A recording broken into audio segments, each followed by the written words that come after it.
6 വർഷത്തെ ഇടവേളയ്ക്ക് ശേഷം സദ്ഗുരു ശ്രീ മാതാ അമൃതാനന്ദമയി ദേവി എറണാകുളത്തെത്തുകയാണ്. ഇടപ്പള്ളി ബ്രഹ്മസ്ഥാന ക്ഷേത്ര വാർഷിക മഹോത്സവം ഈ മാസം 6, 7 തീയതികളിൽ അമ്മയുടെ സാന്നിധ്യത്തിൽ നടക്കും.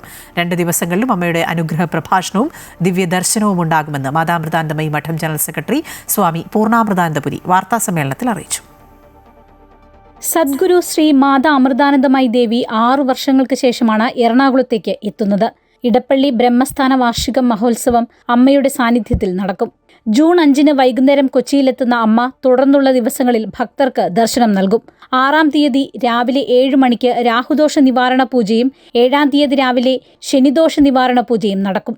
കഴിഞ്ഞ 6 വർഷങ്ങളായിട്ട് അമ്മയുടെ സാന്നിധ്യം ഉണ്ടായിരുന്നില്ല. ഇത്തവണ അമ്മയുടെ സാന്നിധ്യത്തിൽ ബ്രഹ്മസ്ഥാന പ്രതിഷ്ഠാ മഹോത്സവം ആരംഭിക്കുകയാണ്. ഇത് അമ്മ തന്നെ നേരിട്ട് പ്രതിഷ്ഠിച്ച ക്ഷേത്രമാണ്. മനുഷ്യൻ്റെ നന്മകളെ ഉണർത്താനും മനുഷ്യരെ ഈശ്വരനായി കണ്ട് സ്നേഹിക്കാനും സേവിക്കാനുമുള്ള സന്ദേശം നൽകുന്ന ഉത്സവമാണ് ബ്രഹ്മസ്ഥാനോത്സവം. ഇവിടെ വരുന്ന ആളുകൾക്ക് വേണ്ടിയിട്ടുള്ള എല്ലാ സൗകര്യങ്ങളും, അതായത് കുടിവെള്ളം തൊട്ട് താമസ സൗകര്യം വരെയുള്ള കാര്യങ്ങൾക്കെല്ലാം നമ്മൾ വേണ്ട സജ്ജീകരണങ്ങളെല്ലാം ചെയ്തിട്ടുണ്ട്. അതിനുള്ള വ്യവസ്ഥകളും ചെയ്തിട്ടുണ്ട്.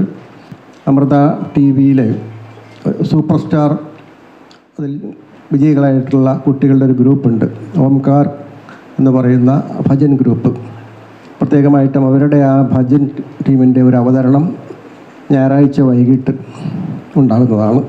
40,000 ചതുരശ്ര അടി വിസ്തീർണമുള്ള സ്റ്റേജും പന്തലും 30,000 ചതുരശ്ര അടി വിസ്തീർണമുള്ള അന്നക്ഷേത്രം തുടങ്ങിയവയുടെ പണികൾ പുരോഗമിക്കുകയാണ്. 2 ദിവസങ്ങളിലും രാവിലെ 6 മണി മുതൽ ഭക്തജനങ്ങൾ എത്തിച്ചേരുന്ന സമയം സൂചിപ്പിക്കുന്ന ടൈം ടോക്കണുകൾ നൽകുന്നതാണ്. ബ്രഹ്മസ്ഥാന ക്ഷേത്ര വാർഷിക മഹോത്സവവുമായി ബന്ധപ്പെട്ട വാർത്താ സമ്മേളനത്തിൽ മാതാ അമൃതാനന്ദമയി മഠം ജനറൽ സെക്രട്ടറി സ്വാമി പൂർണ്ണാമൃതാനന്ദപുരി, സ്വാമി അനഘാമൃതാനന്ദപുരി, ഡോക്ടർ യു കൃഷ്ണകുമാർ, പ്രകാശ് ബാബു എന്നിവർ പങ്കെടുത്തു. അമൃത ന്യൂസ്, കൊച്ചി.